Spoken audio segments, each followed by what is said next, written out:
लिहिलेल्या लिखाणाच्या काही भागांच्या अभिवाचनाचा हा आजचा कार्यक्रम आहे. म्हणजे हे इतकं तुम्हाला जर अवघड वाटत असेल तर मी थोडक्यात सांगतो. जी.ए. कुलकर्णी एक फार मोठे लेखक होते आणि त्यांनी खरं तर मोठ्या माणसांसाठी जे लिहिलेलं आहे ते मोठ्या माणसांसाठी लिहिलेलं आहे, पण जी.ए.नी लहान मुलांसाठी सुद्धा खूप छान काहीतरी लिहिलेलं आहे. तर अशा त्यांच्या लहान मुलांसाठी त्यांनी लिहिलेल्या गोष्टींचं आज आपल्याकडे असलेले 4 पाहुणे वाचन करणार आहेत तुम्हाला लहान मुलांसाठी. तर त्या गोष्टी आहेत त्या लहान मुलांसाठी आहेत, पण त्याचबरोबर मोठ्या माणसांसाठी पण आहेत. तर आपण कार्यक्रमाची सुरुवात करूयात. मी ऋषिकेशला पहिल्यांदा असं सांगतो की त्यानं या कार्यक्रमाची सुरुवात करावी.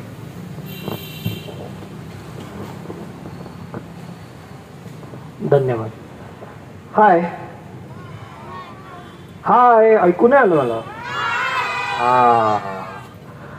आपण ना, तुमचं सगळ्यांचं माझ्याकडे लक्ष आहे.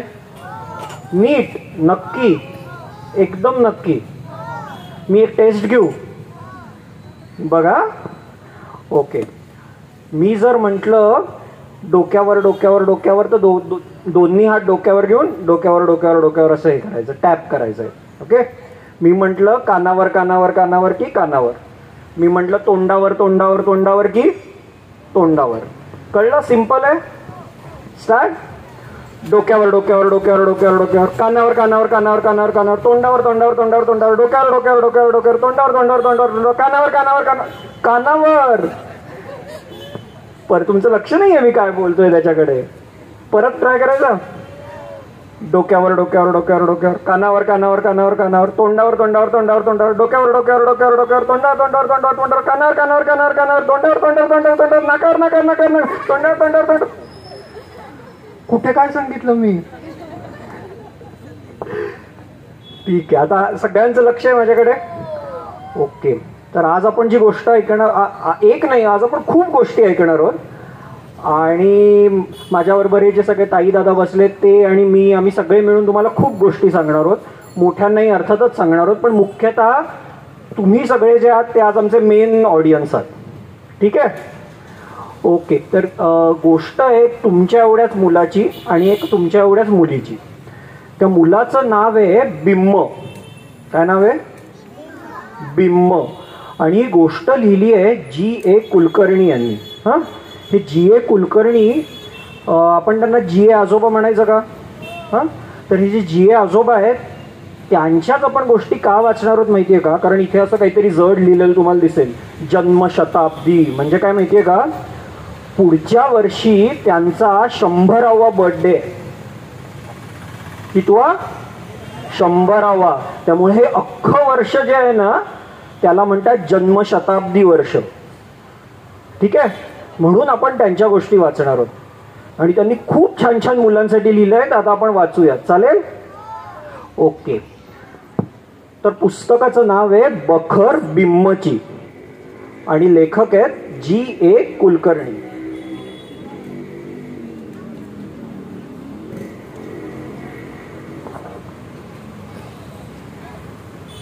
एकदा बिम्मने आईला विचारलं, आई माझं नाव बिम्म काय?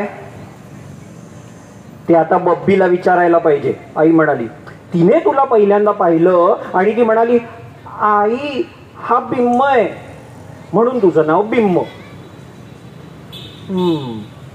हे पटल्याप्रमाणे त्याने मान हलवली आणि म्हणाला, पण मी बिम्म आहे हे बब्बीला कसं कळलं? त्यावर आई म्हणाली, हे बघ बिम्म, तू फार कामाचा माणूस आहेस हे मला माहिती आहे, तरी पण तू त्यातल्या आता 10 मिनिटं वेळ काढून इथं थांब, म्हणजे मी आत्ता धावत जाऊन ब्रह्मदेवाला विचारून येते. मग काही न बोलता बिम्म बाहेर आला. तो त्या नावाखेरीज अनेक नावं आपणून होत असे आणि त्यातील काही तर अगदी तासभर टिकत. मग अशी तो आईकडे आला आणि म्हणाला, आई मी रूळ इंजिन आहे. गेलं काही दिवस हे रूळ इंजिन रस्त्यावर फिरत होतं. पुढे मागे होत ते मध्ये शिटी देत असे. तो आवाज बिम्मच्या अंगात थरथरून जात असे. रात्री ते बिम्मच्या घरासमोरच थांबत असे. पुढच्या बाजूला त्याला लाल भडक कंदील असे. इंजिनवाला कधीतरी प्यायला पाणी मागे. मग त्याला पाणी देताना आई गुळाचा खडा किंवा लाडू देई. मग तो इंजिनवाला बिम्मला इंजिनमधून फिरवत असे आणि उगाच करून शिटी वाजवत असे. त्या दिवसा तो लाल कंदील नुसता अडकलेला असे आणि त्यातून पलीकडे ऊन पडे आणि लाल तुकडा इंजिन मधल्या लाकडावर पडे. त्याच्यामध्ये हात धरल्यावर बोट ओली न होता लाल होत. मग आई म्हणायची, आता इंजिन का? लक्षात ठेव, तू एक सोडून 5 इंजिन जरी असलास तरी मोठ्या रस्त्यावर जायचं नाही, नाही तर हाड सैल करून देईल. जो काही तुझा इंजिन पण आहे ना तो इथे घरात. मग बिम्मने विचार केला आणि ती कल्पना सोडून दिली. मोठ्या रस्त्यावर ऐटीत जायचं नाही तर इंजिन व्हायचं कशाला? मग थोड्या वेळाने तो परत आला. कंबर किंचित वाकवून हात आडवा पसरून तो आई समोर उभा राहिला आणि म्हणाला, आई, मी परसातलं आंब्याचं झाड आहे. बरं झालं बाबा, आता ते झाड एका जागी गप्प उभं तरी राहील. तसा तू एका कोपऱ्यात गप्प उभा राहा, मग माझं लक्ष कामाकडे लागेल. झाडानेच काय, कुणीही एका जागी गप्प उभं राहणं बिम्माला काही पसंत नव्हतं. त्याला काय करावं समजेना. बब्बीशी भांडावं म्हटलं तर ती मान वाकडी करून टेबलावर काहीतरी सावकाश लिहित बसली होती. शिवाय आपल्याला लिहायला वाचायला येते म्हणून अलीकडे तिची ऐट फार वाढली होती. बिम्म थोडा वेळ घुटमळला. बाजूलाच धुण्यासाठी ठेवलेले कपडे होते, त्यात आईने आपल्या काळ्या पातळाची घडी टाकली होती. बिम्मने ती घडी उचलली, हात वर करून आपल्या डोक्यावर धरली आणि म्हणाला, आई, आता ना मी छत्री आहे. तुझे सगळे गुण मला माहिती आहेत, पाठ न वळवता आई म्हणाली, पण छत्री म्हणून पावसात गेलास, कपडे भिजवून घेतलेस तर बघ. बिम्मने घाईघाईने ती घडी खाली ठेवली. छत्री होऊन पावसात हिंडायचं नाही, भिजायचं नाही, पागोळ्याखाली उभं राहायचं नाही, मग छत्री होऊन काय फायदा? एकंदरीत आईचं लक्षण काही आज ठीक नव्हतं. तो बाहेर आला, आराम खुर्चीत पसरला. मग त्याला ती खुर्ची म्हणजे पाळणा आहे असं वाटायला लागलं. तो बसल्या बसल्याच खुर्चीच्या कापडात डोलू लागला आणि थोड्याच वेळात झोपला. तो जागा झाला तेव्हा बराच वेळ झाला होता. किती वाजले होते कोणास ठाऊक. पण बिम्मच्या पोटात 2 बिस्किट आणि 1 कपभर दूध वाजलं होतं.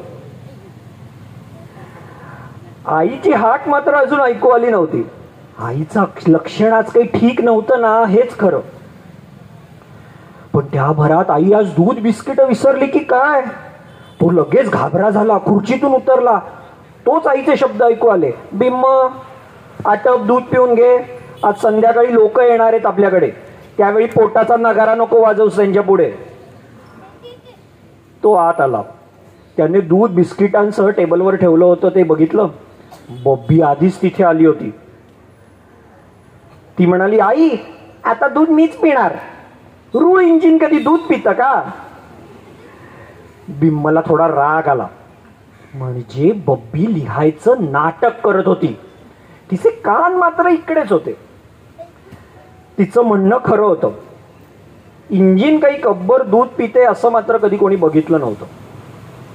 तो म्हणाला, आई, मी रूळ इंजिन नाही. पण आंब्याचं झाड सुद्धा बिस्किट खात नाही, बब्बी म्हणाली आणि हात नाचवत तिने त्याला चिडवलं. मग मी आता आंब्याचं झाड सुद्धा नाही, मी आता खरा खरा खरा खरा खरा बिम्म आहे. बरं बाबा, तू बिम्म आहेस, आता चटकन दूध पी, नाही तर बब्बी खरोखर तुझी बिस्किट पळवेल, आई म्हणाली. तो आपली बिस्किट पळवू देणार. झालं, ती बघ त्याने आधीच 2 बिस्किट एकदम तोंडात कोंबली आहेत. हिडिंब आहे नुसता. 2 बिस्किट एकदम खाता येत असतील तर एक खाईल, मग तो बिम्म कसला? आता तो खरा बिम्म नाही असं म्हणण्याची ब्रह्मदेवाला सुद्धा छाती होणार नाही. आणि तिने बिम्म आणि बब्बी यांना आज आणखी एक बिस्किट दिलं. तेव्हा आजचं आईचं लक्षण काही खरं नाही असं बिम्मला पुन्हा वाटलं, पण आता त्याची त्याबद्दल अजिबात तक्रार नव्हती.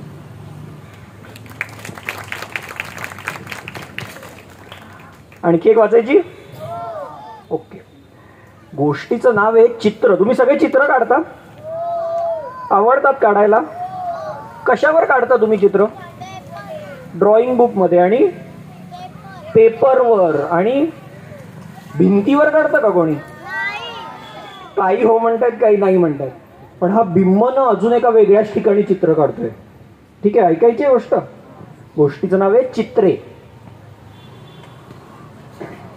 माझघरातील फरशी पुसून झाल्यावर आई दमून गेली. तिनं बिम्मला मोठ्या रस्त्यावर जाऊ नकोस म्हणून बजावलं आणि ती तिथेच आडवी झाली. बब्बी शेजारी गेली आणि बिम्मला एकटं वाटू लागलं. तो इकडे तिकडे रेंगाळला. मग तो सोफ्यावर आला. खुर्चीवर उभं राहून त्यानं बाहेरचं कपाट उघडलं. त्यात गमतीच्या केवढ्या वस्तू होत्या.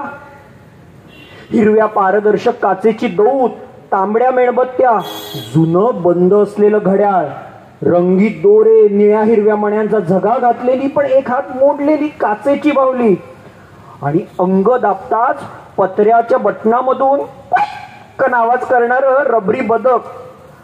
पण त्या सगळ्यात बिम्मला काय आवडलं माहितीये? बिम्मला आवडला एक रंगीत खडूचा डबा. त्यानं त्यातले 2 लांब खडू बाहेर काढले आणि तो हलकेच आत आला. स्वच्छ केलेल्या फरशीचे चौकोन त्याची वाट बघत बसले होते. तो मांडी घालून खाली बसला आणि फरशीवर वाकून चित्र काढायला लागला. थोड्याच वेळात त्याची सगळी फरशी भरून गेली. मग असं करत इतरही काही फरशा भरल्या आणि मग आई जागी होऊन उठून बसली आणि समोर सारं काही पाहून तिने कपाळाला हात लावला. आत्ताच मी फरशी उपसून ठेवली होती, ही काय गिजबिज करून ठेवली आहेस? आई थोड्या वैतागानेच म्हणाली. ही गिजबिज नाहीये, ही चित्र आहेत सगळी, बिम्म म्हणाला. त्याला वाईट वाटलं. त्याचा चेहरा उतरला. तेव्हा आई त्याला समजावत म्हणाली, बरं बरं बरं, ही गिजबिज नाही. मग तर झालं. सांग बरं, कसली चित्र काढली आहेस तू, ते तरी सांग. मग बिम्म खुल्ला. हे ना, हे राहुल हत्तीचं चित्र आहे. तो ना, तो फिरायला निघालाय आणि त्याच्या या गळ्यात 2 घंटा. त्या घंटा हत्तीपेक्षा बऱ्याच मोठ्या झाल्या होत्या. हत्तीची शेपटी आणि सोंड सारख्याच असल्यामुळे तो हत्ती एखाद्या ट्राम प्रमाणे दिसत होता असं आईला वाटलं. ती म्हणाली, बरं हत्ती का, बरं हे दुसरं चित्र कसलं आहे? अगं, ते आपलं घर नव्हे का? आश्चर्य दाखवत बिम्म म्हणाला, हे बघ, तू, बब्बी, बाबा आणि मी, आपण सगळे घराच्या बाहेर उभे आहोत. आईला वाटलं, खरंच सगळ्यांना घराच्या बाहेरच उभं राहायला लागणार, कारण घर इतकं लहान होतं आणि सगळे इतके मोठे काढले होते की ते घरात शिरूच शकले नसते. जागा कमी पडल्यामुळे आईला बब्बीच्या गुडघ्यापर्यंतच्या उंचीवर समाधान मानायला लागलं होतं.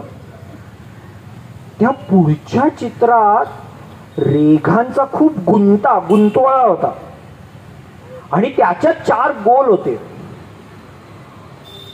म्हणजे मागच्या बाजूला आवारात भेटणारे आजोबा तिकडे 40 वरून पाहत होते.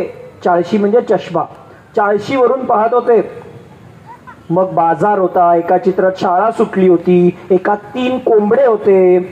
पण आईला चित्रकलेतलं काहीच कळत नसल्यामुळे ते सगळं तिला त्याच्याकडनं समजून घ्यायला लागत होतं.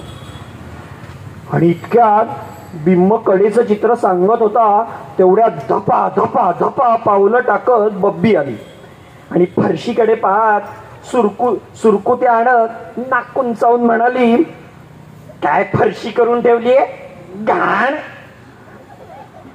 बिंबने तिच्याकडे रागाने पाहिलं. तो चित्राकडे वळला. ह्या चित्रात काड्यांप्रमाणे उंच पाय असलेली रुंद स्कर्ट घातलेली एक मुलगी होती आणि तिच्या डोक्यातून बाण गेल्याप्रमाणे 2 रेघा होत्या, म्हणजे तिच्या लहान वेण्या त्या ताठ होत्या. तिच्या हातात दप्तर होतं. ही बब्बी आहे, शाळेतून आली आहे, बिंब म्हणाला. अशा वेळी आई नेहमी ओठांनी तोंड झाकून घेत असे, सॉरी बोटांनी ओठ झाकून घेत असे. तिला खूप हसू येत असे, पण ती बोटांमागूनच म्हणाली, आणि ते तिच्या पायावर काय आहे? काय असेल पायावर? बिंब पाहत बब्बीकडे म्हणाला, तिच्या पायावर बेडकी आहे. बब्बीने दणा दणा पायाला आपटली आणि ती ओरडून म्हणाली, मी आता तुझी सगळी चित्र पुसून टाकते बघ, मग बस गाडग्यासारखं तोंड करून. मग मी तुझ्या दुसऱ्या पायावर पण बेडकी काढेन. बिंबचे शब्द ऐकत बब्बी एकदम आकसली. नाक उंचावत त्याला वेडावून दाखवत म्हणाली, बकासूर. आणि आई सुद्धा आत जाण्यासाठी वळली, पण बिंबने तिला थांबवलं आणि म्हणाली, आई आणखी एकच चित्र आहे, ते ना मी तुला काढून दाखवतो. मग त्याने फरशीवर एक उभी रेघ काढली. त्यावर एक डोकं आलं. गुडघ्या खालपर्यंत पोचणारे हात आले. मग त्या हाताला पालवी म्हणजे पानं फुटावीत अशी बोट आली. मग बिंबने पुन्हा एक रेघ ओढून एक मुलगा दाखवला. खूप गोल गोल गोल गोल काढत एक ढीग दाखवला आणि मान वर करून आईच्या चेहऱ्याकडे पाहिला. आता हे काय आहे? अग, हा मी बिंब नव्हे का? आणि ती तू आई आहेस. आणि तू ढीग भर लाडू केलेस. 1 नव्हे 2 लाडू मला तू देतेस. आता मात्र आई मोठ्याने हसू लागली. असं आहे का हे चित्र, लबाड चित्रकार? आई बिंबला लाडू देते काय? छान. मग तिने खरा डबा उघडला. बिंबला त्यातून 2 लहान लाडू काढून दिले. हे तुझं चित्र मात्र अगदी खरं झालं, हो की नाही?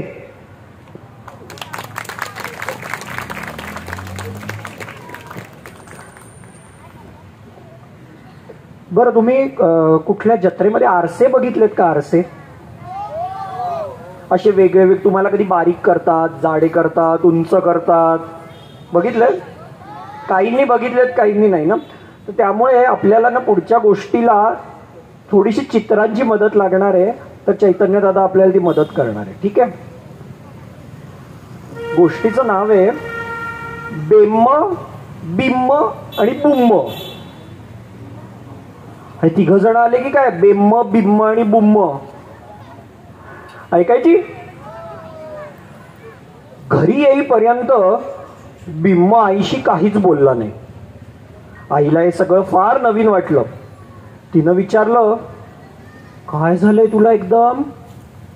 पण बिम्म आपल्यातच इतका दंग होता की त्याला काही ऐकूच गेलं नाही. बाजारातून येताना एक गंमत दाखवावी म्हणून आईने त्याला एका कापड दुकानात नेलं होतं. त्या ठिकाणी 2 मोठे आरसे होते. एका आरशात पाहिलं तर तो फुगा भरल्याप्रमाणे जाड जूड दिसत होता. आणि दुसऱ्या आरशात बघितलं तर तो उंचच्या उंच काठीसारखा झाला होता. त्यावर आई हसली पण होती. दुकानातली इतर लोक पण हसली होती. पण बिम्म मात्र त्या आरशाकडे तसाच पाहत राहिला होता. आणि आता न बोलता घरी परतला. पण घरी आल्यावर मात्र तो लगेच आईला म्हणाला, आई तो उंच माणूस कोण आहे माहितीये का? तो उंच उंच उंच उंच उंच उंच माणूस म्हणजे बेम्म. आणि तो फुग्यासारखा माणूस होता की नाही, तो म्हणजे बुम्म. आणि मी आहे बिम्म. ह्या सगळ्यात खरा बिम्म कोण आहे तुला माहितीये का? आईने थोडं हसू लपवत विचार केल्यासारखं केलं आणि म्हटलं, अरे यातला खरा बिम्म म्हणजे तूच. बरोबर की नाही? तूच खरोखर खरा तू, हो की नाही? नाही. बिम्मने मान हलवली आणि सांगितलं, आम्ही तिघे सगळे खरेच होत. असं कसं काय बुवा पंडितराज? आईने विचारलं. मग बिम्म तिच्या समोर ऐटीत उभा राहिला आणि म्हणाला, त्याने मान वाकडी केली आणि वर पाहिलं. एक हात उंच नेत तो म्हणाला, बेम्म. मी असं म्हटलं की बेम्म येतो आणि उंच फळीवरचे लाडू काढतो. करंजा, बर्फी, खव्याच्या वड्या सगळे डबे खाली घेतो आणि जमिनीवर मांडतो. पण तो स्वतः काहीच खात नाही. का बरं? कारण त्याला खायला पोट कुठे आहे? आई ओढ दाबून ऐकतच राहिली. मग बिम्मने तोंड गोल केलं, हात आडवा केला आणि म्हणाला, बुम्म. मी असं म्हटलं की बुम्म येतो. तो जमिनीवर फटकन बसतो. त्याची मांडी एका भिंतीपासून दुसऱ्या भिंतीपर्यंत जाते. त्याचं तोंड किती मोठं आहे माहितीये? तो एका वेळी 3 करंज्या खातो. नंतर तो सगळा चट्टा मट्टा करतो, सगळे डबे रिकामे करून ठेवतो. आणि मग बिम्मने आपल्या छातीवर हात ठेवला आणि म्हणाला, डोळे मिटून म्हणाला, बिम्म. डोळे उघडले आणि म्हटलं, असं म्हटलं की मी पुन्हा बिम्म होतो. आता आई खळखळून हसली. बिम्म देखील खुलला. आईला असं हसताना पाहिलं ना की त्याला अंगावर नवा रेशमी सदरा चढल्यासारखं वाटायचं. अगदी दिलखुश वाटत असे. मग आईने बेम्मचा एक, बुम्मचा एक आणि बिम्मचा एक असे त्याचे 3 पापे घेतले.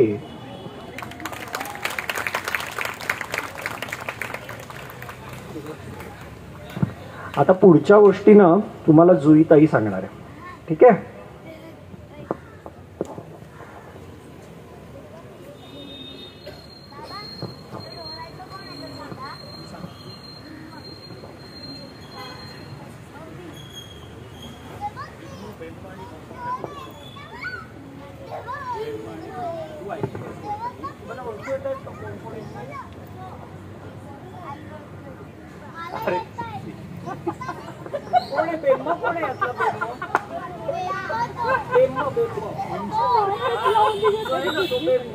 आणि एकदम उजवीकडे येतो जाड डोलू बुम्म आणि मधला येतो बिम्म.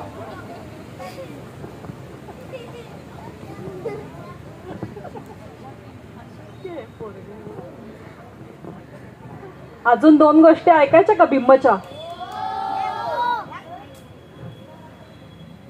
शहाणा आंब्याचं झाड असं नाव आहे गोष्टीचं आपलं. एकदा बिम्म परसातील मोठ्या आवारात काहीतरी गुणगुणत फिरत होता. त्याला अजून एकही गाणं येत नव्हतं. शिवाय त्याला गाण्याची फारशी आवड देखील नव्हती. पण काही वेळा गुणगुणलं की त्याची भीती थोडी कमी होत असे. मघाशी आईनं त्याला एक लाडू दिला, पण नंतर ती डबा वर ठेवायला विसरली. तेव्हा ती स्वयंपाकघरात जाताच बिम्मनी उरलेले 2 लाडू घाईघाईने संपवले व तो आवारात आला. अजून आईची झणझणीत हाक ऐकू आली नव्हती. तेव्हा ही चलाखी अद्याप तिच्या ध्यानात आली नसावी. बिम्मला घरी परत जाण्याची फारशी घाई वाटेना. उलट आज तर त्याला आवारातील झाडं, चिमण्या, कावळे, शेवग्याची फुलं, शेंगा याविषयी विशेषच कुतूहल वाटू लागलं. तो भटकत एका आंब्याच्या झाडापाशी आला. आंब्याला मोहर फुटला होता व काही ठिकाणी तर वाटाण्या एवढ्या कैऱ्या दिसू लागल्या होत्या. बिम्मनं दोन्ही हात झाडाभोवती पसरले व तो म्हणाला, तुला नेहमी आंबेच का लागतात? झाडानं थोडा वेळ विचार केला. त्याचा मोहर इकडून तिकडे डोलताच त्याला उत्तर सापडलं. ते म्हणालं, असं नाही काही, मला देखील संत्री, मोसंबी, सफरचंद, केळी असली फळे सुद्धा येतातच की. ते ऐकून बिम्मला फार नवल वाटलं. तो म्हणाला, पण मी तर कधी आंब्याच्या झाडाला सफरचंद किंवा संत्र लागलेलं नाही पाहिलेलं. त्यावर झाड म्हणालं, त्याचं काय आहे, मला जी निरनिराळी फळे येतात ती सगळी दिसायला अगदी कैऱ्यांसारखीच असतात, त्यामुळे तुला ती ओळखता आली नाही तितकंच. पण मग एक कैरी सफरचंद आहे की संत्र आहे हे आम्ही ओळखायचं कसं? बिम्मनी उत्सुकतेने विचारलं. ते अगदी सोपं आहे, झाड हसून म्हणालं. समज तू एक कैरी खात आहेस पण तुला पाहिजे आहे एक संत्र, तर त्यावेळी आपण कैरी खात नसून संत्रच खात आहोत अशी कल्पना केली की बस, तुझ्या जिभेवर संत्र तयार. अशा रीतीनं तुला वाटेल ते फळ माझ्याकडून मिळतं.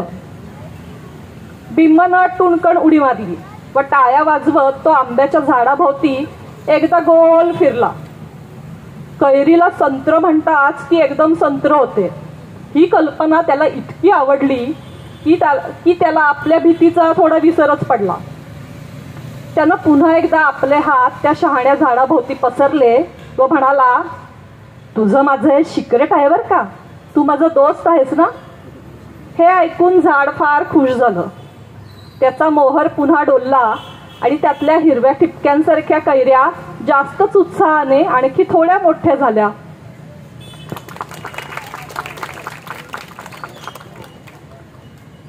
तुम्ही गाय पाहिली का कधी रस्त्यावर अशी इकडे तिकडे भटकताना?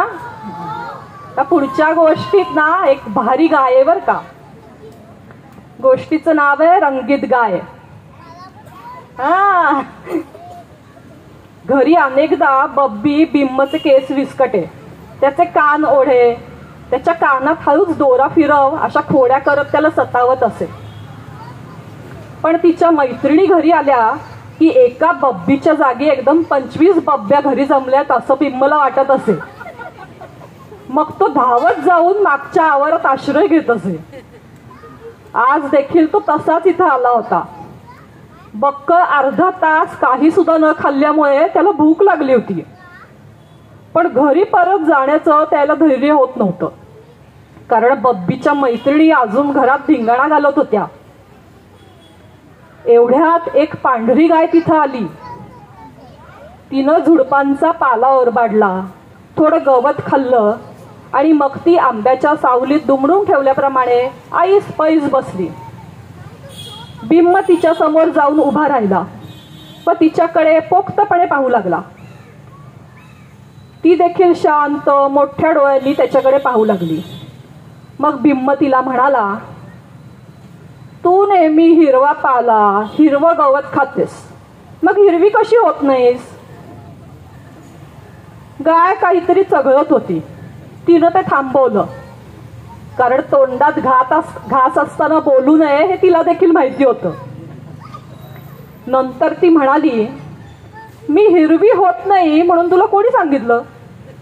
पुष्कळदा तशी होते मी. पण हिरवा रंग येणार असं दिसताच मी खूप भटकते आणि पुष्कळसे ताजे कुरकुरीत ऊन खाऊन घेते, मग तो हिरवा रंग निघून जातो. बिम्मला ते पटलं. विचार करत तो म्हणाला, मग पिवळा चारा खाऊन तू कधी पिवळी होतेस का? पिवळी व्हायची भीती असते तर, पण मी पिवळं गवत इतकं कधीच खात नाही. पिवळी गाय म्हणलं की लोकांना उगीच वाटतं की ही गाय कुठेतरी वाळत टाकलेली डाळ खाऊन आली असेल. मग ते तिला सारखं हाकलत राहतात किंवा दगड मारतात. वाळत घातलेल्या डाळी खायला येणाऱ्या गायी बिंबला माहिती होत्या. त्यांनी मान हलवली. पण काय ग, तू कधी निळी होतेस का? त्याने तिला कुतूहलानं विचारलं. होते की, पण ते अगदी थोडा वेळ, कारण निळा रंग कधी पक्का नसतो. इथल्या तलावात आभाळाचं प्रतिबिंब उतरलं की ते निळं होतं. त्या ठिकाणी मी गेले की मी सुद्धा निळी होते, पण मी थोडी हालचाल केली की बस, पुन्हा सारं स्वच्छ.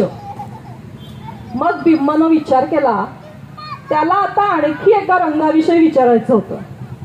पण तो बोलण्याच्या आधीच गाय म्हणाली, हो, मी बीट, टोमॅटो, गाजरं खाल्ली की मी लाल तपकिरी होते. पण असल्या भाज्या नेहमीच भरपूर खायला कशा मिळणार मला?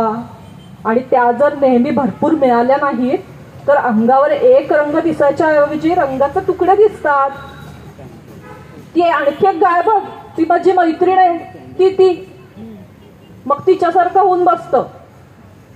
आत आलेल्या त्या दुसऱ्या गायीचा मूळ रंग पांढरा असून त्याच्यावर तपकिरी डाग होते.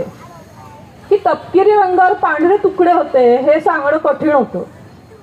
मग पहिली गाय म्हणाली, खरं सांगायचं म्हणजे मला दोनच रंग आवडतात. एक म्हणजे पांढरा, कुठेही वाटेल तेवढा पांढरा सूर्यप्रकाश खायला मिळतो. आणि दुसरा म्हणजे काळा. रात्र पडली की बादलीभर थंड स्वच्छ अंधार खाल्ला की मी काळी होते आणि मग छान झोप लागते. बरं आहे, जाते मी आता. गाय उठून उभी राहिली व गेटमधून बाहेर पडली. थोडं चालून ती भिंतीआड उभी राहिली आणि मान वळवून बिंबकडे पाहत मोठमोठ्याने हसायला लागली.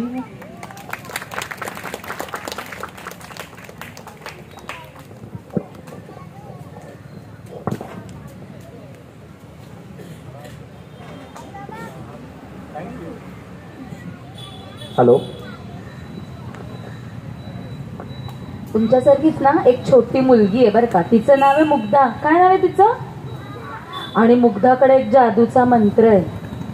ऐकायचं आहे का तुम्हाला? जादूचा मंत्र? शांत बसून ऐका सगळे. ऐकताय का?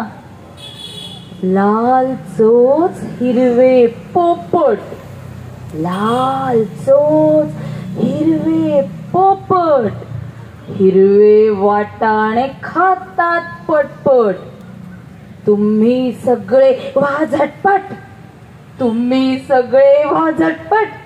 लाल चोच हिरवे पोपट. पोपट उडाला आणि समोरच्या झाडाकडे गेला. तेव्हा झाडाचा घुमटच फुटल्यासारखा झाला. त्याची पाने आभाळात उडाल्याप्रमाणे सगळे पोपट वर उडाले. त्यांचा कलकलाट एवढा होता की मुग्धाने हसत कान गप्प करून घेतले. त्यांचा पहिला आनंद ओसरल्यावर सगळे पोपट हिरव्या पानांच्या तोरणाप्रमाणे उडून गेले. आता 10 उड्या मारायचा तिला बराच उत्साह आला होता. ती 10 उड्या का मारणार आहे तुम्हाला कळेल पुढे. पण 5च उड्या झाल्यावर ती किंचित थांबली. तिने भोवती पाहिले. बऱ्याच दूर अंतरावर एक तळे होते. एक जाड जूड बदक संथपणे पावलं टाकत त्याच्या भोवती फिरत होते. मुग्धाला पाहताच ते थांबले आणि तिच्याकडे रोखून बघू लागले. पण त्याला घराच्या वाटेविषयी विचारावे की काय हे मुग्धाचं नक्की ठरेना. त्याचा रंग अगदीच मळकट पिवळा होता आणि ते आपली रुंद चोच खुळ्यासारखी सतत उघडत मिटत होते. कसला मळकट रंग अंगार घेऊन बसलायस कुणास ठाऊक. माग एवढं मोठं तळ आहे. अरे त्यात एकदा अंग धुतलं असतं निदान थोडा कमी होईल तो रंग. वाट वाट वा, तू तर मोठी शहाणी चालीस की मला शिकवायला. गेला सगळा महिना मी त्या पिवळ्या मातीत अंग घुसळतोय.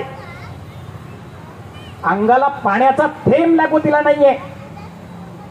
तेव्हा कुठे इथपर्यंत हा रंग आलाय.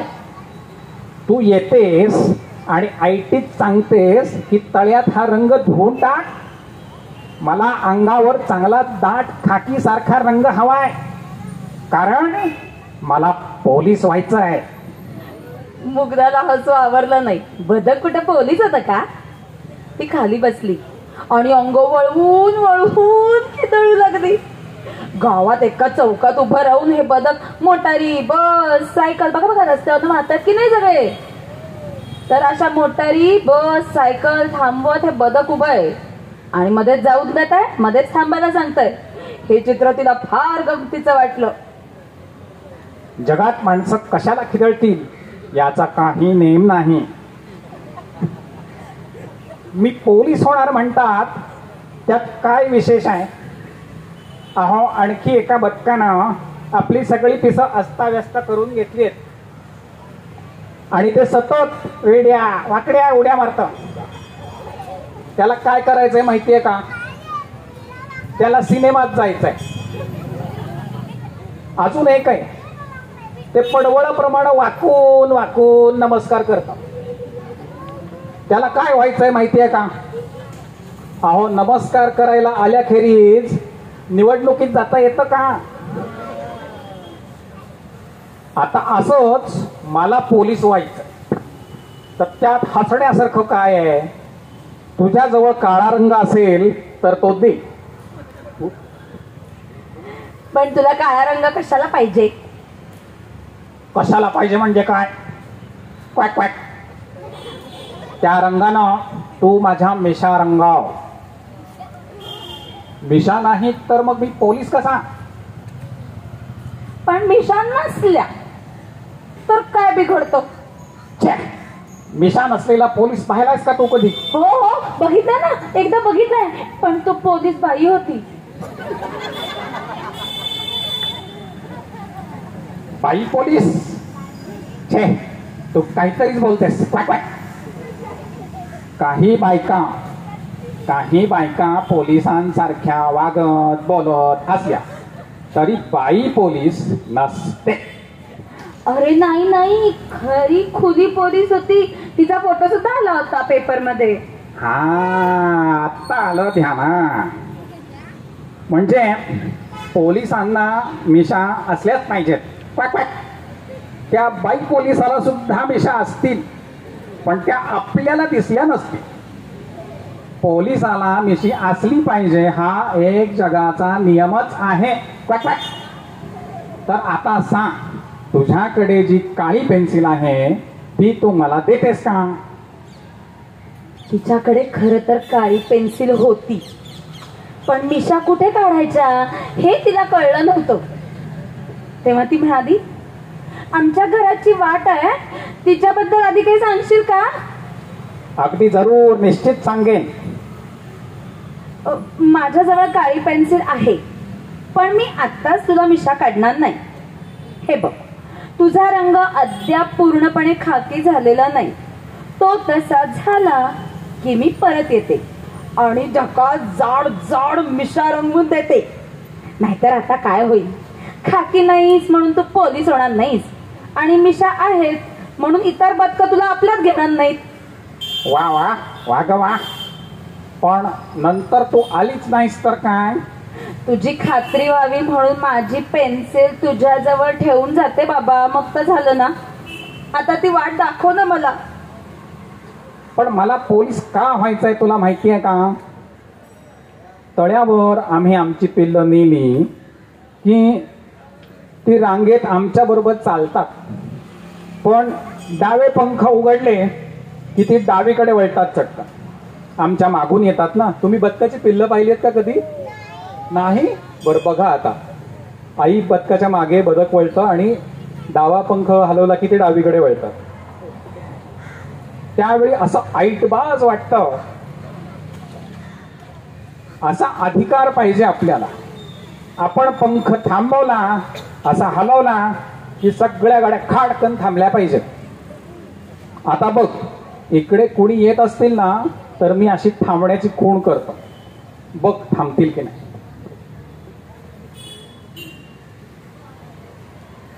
क्वॅक क्वॅक क्वॅक क्वॅक क्वॅक क्वॅक. पाहिलंच? असा अधिकार पाहिजे.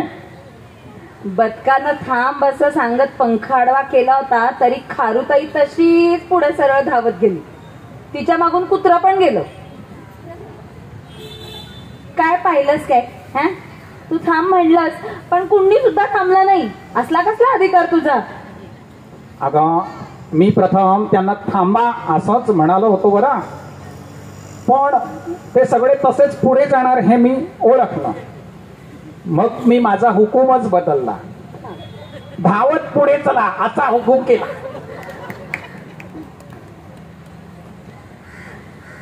आता तुला म्हणून मी एक गुपित सांगतो. हा,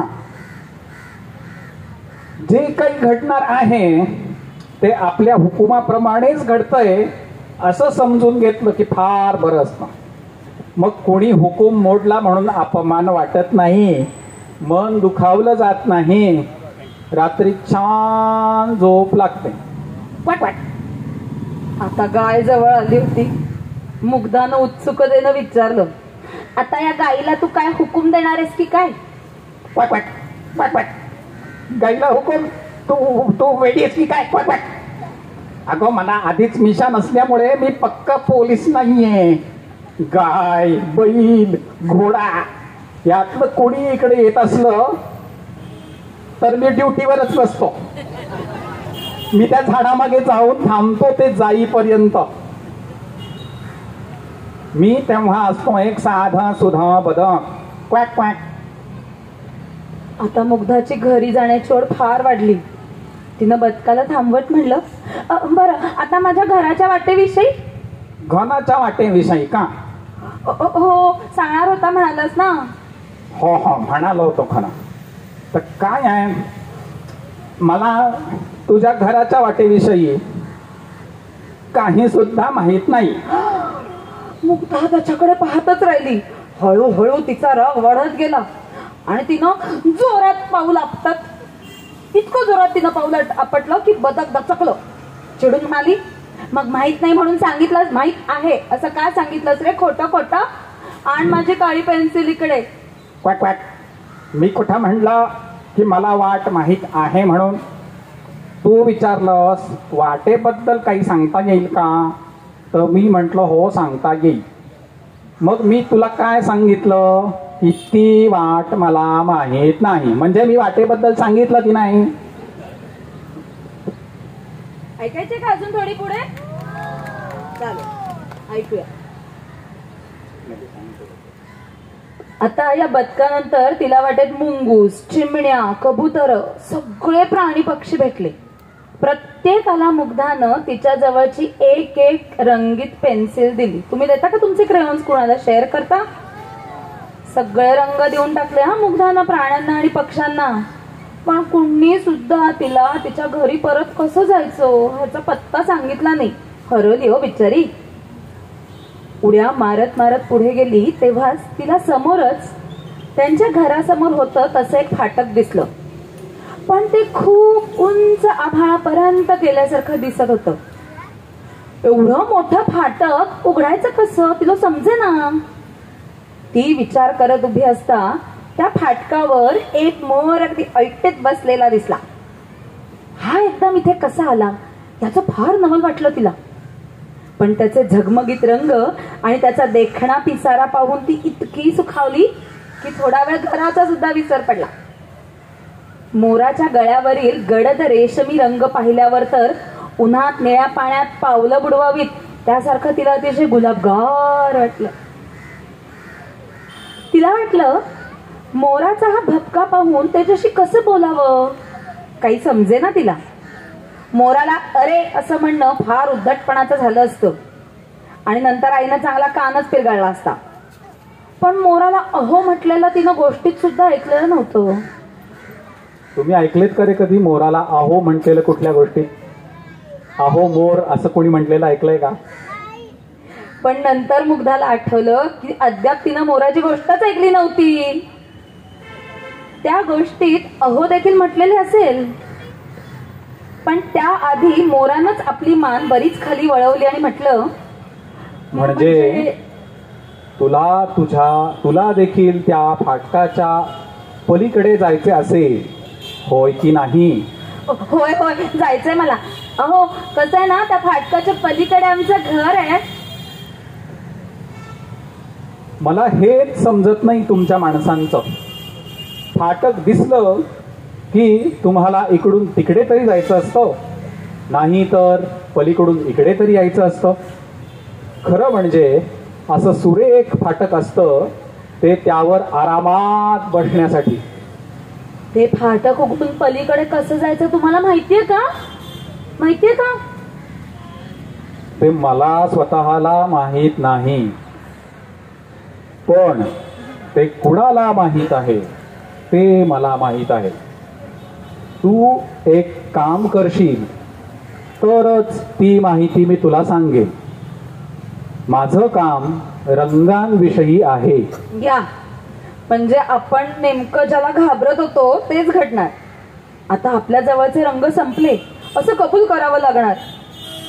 पण आपल्या जवळ रंग असले तरी मोरावर इतके रंग असताना त्याला कसल्या रंगाची गरज वाटली असती हे तिला कळेल ना. तुला रंग पुसून टाकता येतात का? आता या प्रश्नानं मात्र मुग्धा दचकली. इतके सुरेख रंग पुसण्याची कल्पना तिला फार वाईट वाटली. मला रंग लावता येतो पण पुसता येत नाही, आणि बाकीचे पक्षी माझ्याकडे रंग मागत आले. तुम्ही असलेले रंग का पुसता? रंग ज्याप्रमाणे कमी असतात त्याप्रमाणे ते फार देखील असतात. माझ्याजवळ किती रंग आहेत पाहिलेस का? अंगावर खंडीभर दागिने घालून हिंडणाऱ्या एखाद्या खेडवळ बाईसारखा दिसतो मी.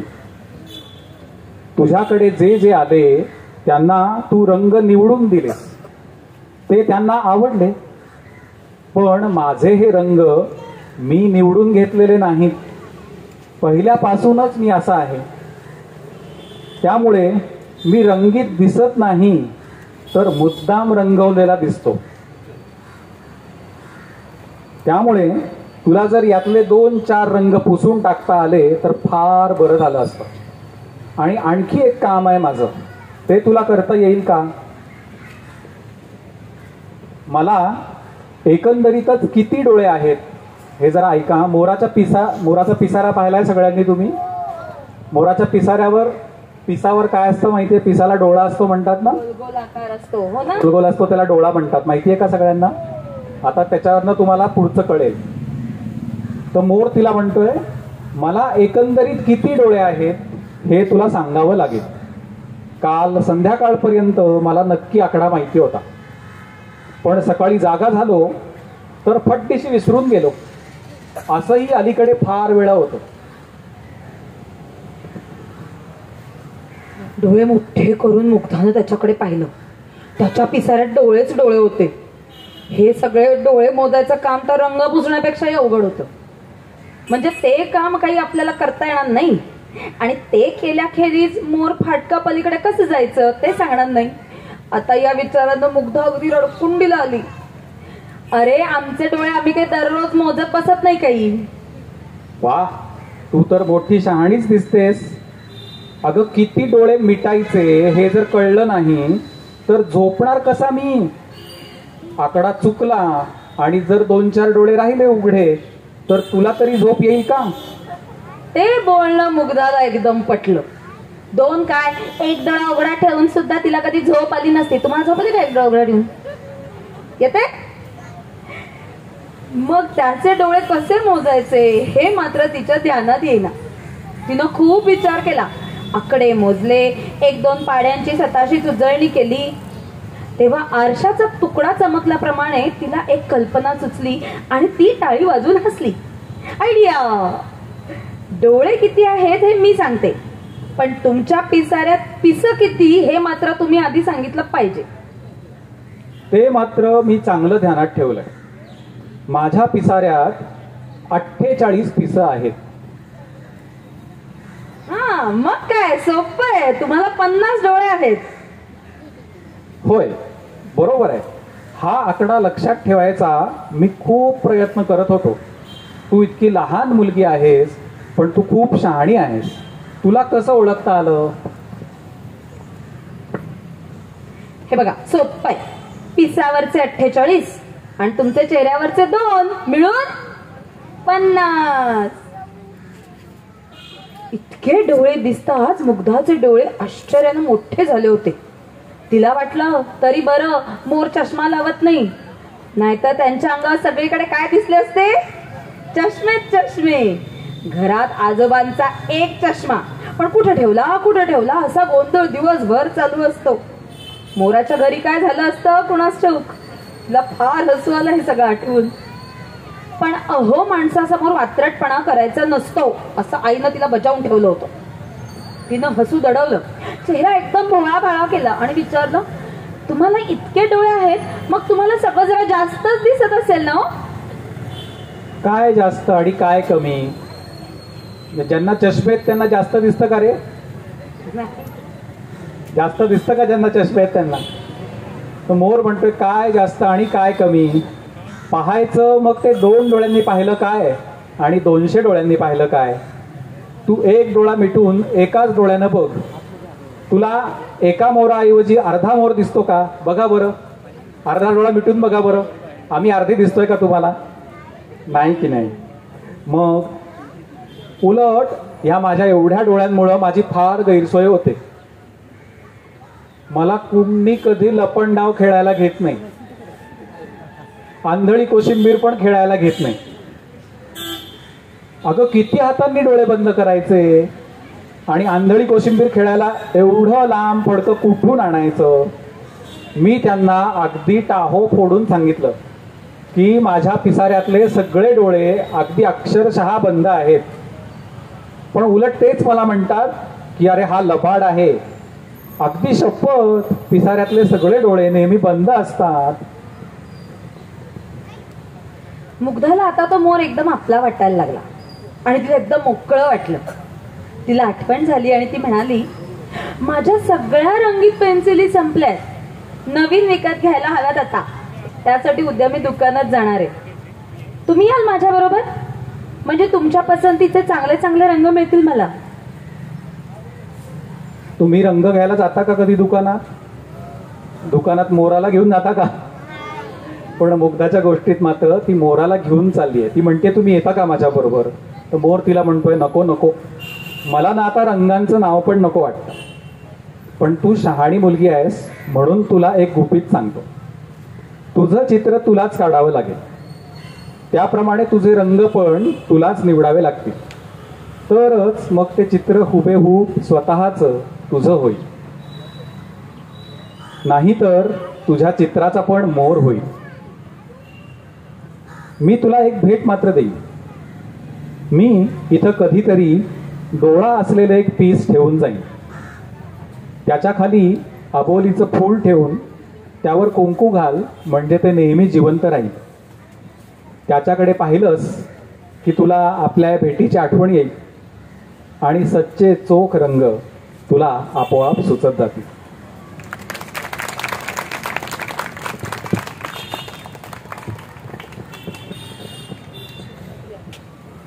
आवडल्या गोष्टी?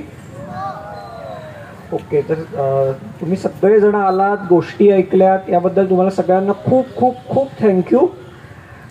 मी एकदा फक्त आमची ओळख करून देतो, कारण ती सुरुवातीला राहिली होती. माझं नाव आहे ऋषिकेश. ही आहे जुई, चैतन्य आणि स्वरमुग्धा. तर सगळे मोठे लहान तुम्ही सगळेजण आलात त्याबद्दल खूप खूप आभार. जन्मशताब्दीचा उद्घाटन सोहळा 10 जुलैला असणार आहे. तर आणि तेव्हापासून वर्षभर खूप वेगवेगळे कार्यक्रम पुण्यात होणार आहेत. तेव्हा त्याचं फेसबुक पेज आहे, ते सगळ्यांनी फॉलो करा. त्याच्यावर त्या कार्यक्रमाची माहिती तुम्हाला येत राहील. ती तुम्ही नक्की त्या कार्यक्रमांना जे जे तुम्हाला आवडतील, शक्य होतील त्या कार्यक्रमांना नक्की उपस्थित राहा. आणि मुलांना चॉकलेट असणार आहे, तर ते घेऊन आपण जाऊयात. सगळ्यांना आल्याबद्दल पुन्हा एकदा खूप खूप धन्यवाद.